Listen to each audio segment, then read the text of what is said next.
Voici une patiente de 97 ans, vivant à domicile jusqu'à un AVC embolique il y a une quinzaine de jours, qui présente des escarres du talon et du bord externe de la jambe gauche, hyperalgique. Cette patiente n'a aucun antécédent et m'a été adressée pour sauvetage de membres.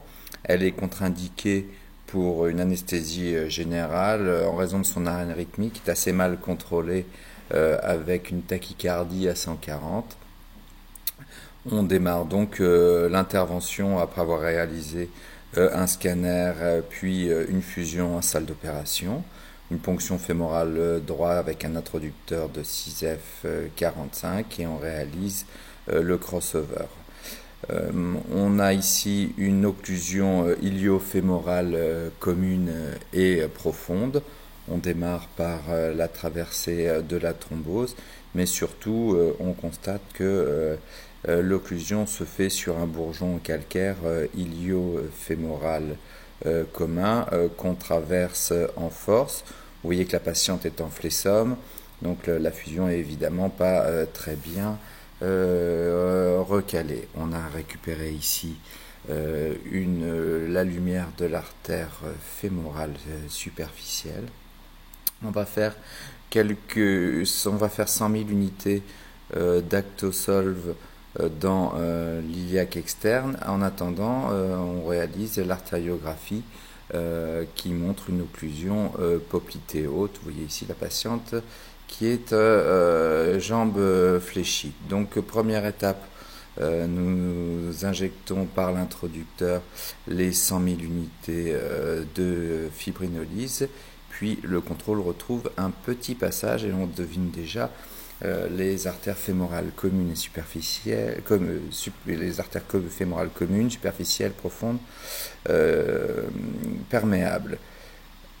On va faire une prédilatation prolongée de tout l'axe ilio-fémoral avec un ballon de 600. Ensuite, on descend dans l'artère fémorale superficielle pour faire la même chose. On inflate le ballon 2 minutes. Vous voyez ici les empreintes sur la fémorale commune. La patiente bouge un petit peu.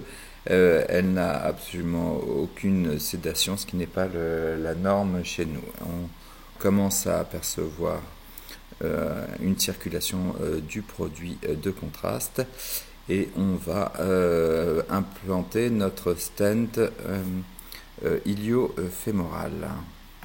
Donc voilà, vous voyez un long stent de 7-120 qui démarre sur la fémorale commune. On va le post-dilater, toujours avec le même ballon de 600. Vous voyez ici le ballon commence à s'inflater de façon harmonieuse. On va pouvoir faire le contrôle. Ici, vous faites systématiquement le point fixe sur le ballon pour pousser l'introducteur et éviter de faire des bêtises. Donc voilà. On redilate le trépied fémoral.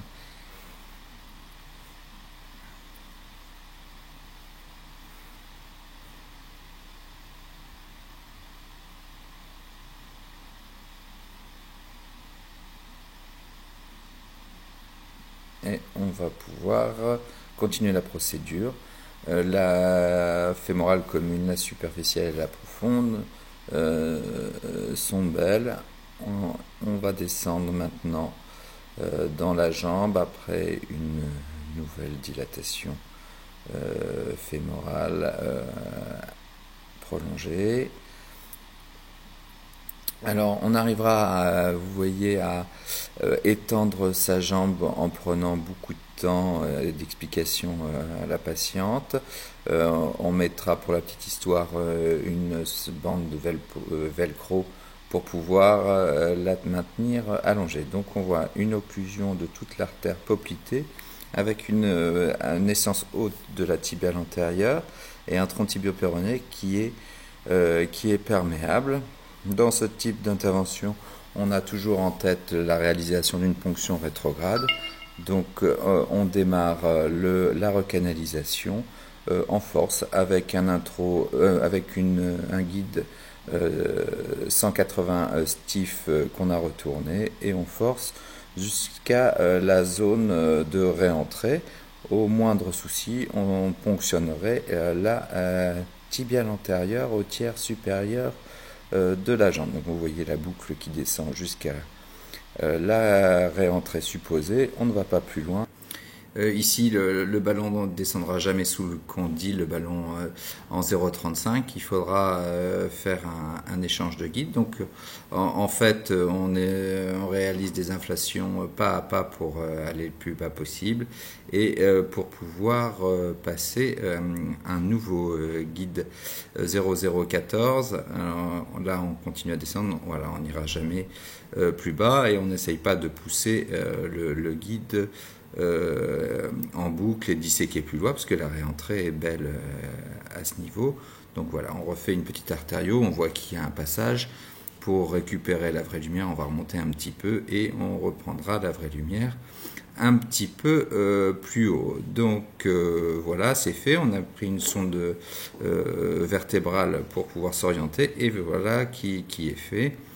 On fera ensuite notre échange pour un guide PT Graphics 182. Alors ici, je tente une nouvelle fois de dilater et de descendre mon ballon qui n'y arrivera jamais. Là, donc, vous voyez, on a passé le guide 014 sur le ballon et maintenant, on va pouvoir descendre un ballon de 350 monorail qui va descendre tout seul.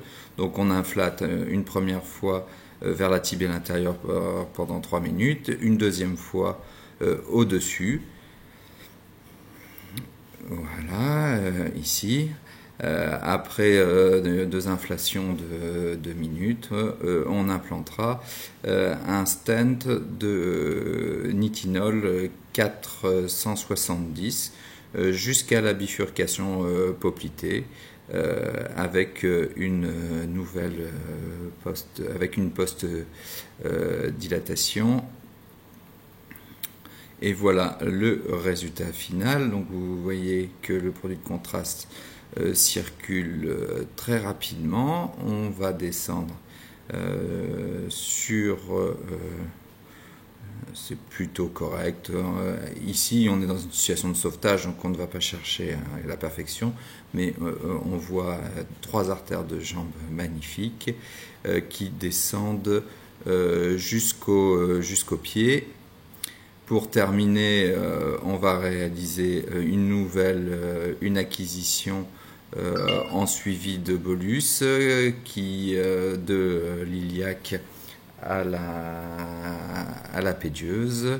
Vous allez voir l'acquisition, une très belle iliaque externe, un trépied fémoral encore un peu pathologique et une poplitée perméable et 3 axes de jambes qui débouchent jusqu'à la pédieuse. On revoit, vous voyez, une sténose fémorale commune résiduelle, des petites lésions poplitées mais qui sont pas majeures dans ce contexte. On remettra un petit coup de ballon de 7,20 en monorail sur le guide 014 qui était toujours en place. Voilà qui est fait. C'est un ballon qui supporte très bien la surdilatation. Le résultat final qui est excellent.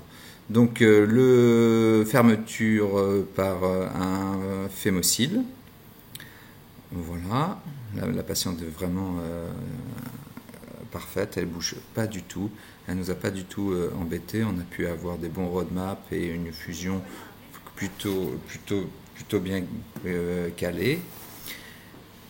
Voilà. Ensuite, on finira par refaire les pansements. On a en fait surtout des escarres nécrotiques sèches du bord externe du talon et du pied. C'est tout à fait compréhensible quand on voit l'attitude vicieuse de cette patiente. On recouvre tout ça avec du gélonette, une bande, et pour finir, on lui mettra une attelle de Zimmer à peine serrée, juste pour garder le membre tendu. La patiente retournera dans le service de diabétologie 72 heures plus tard. On aura ralenti simplement son arythmie par des bêta-bloquants. Voilà, je vous remercie.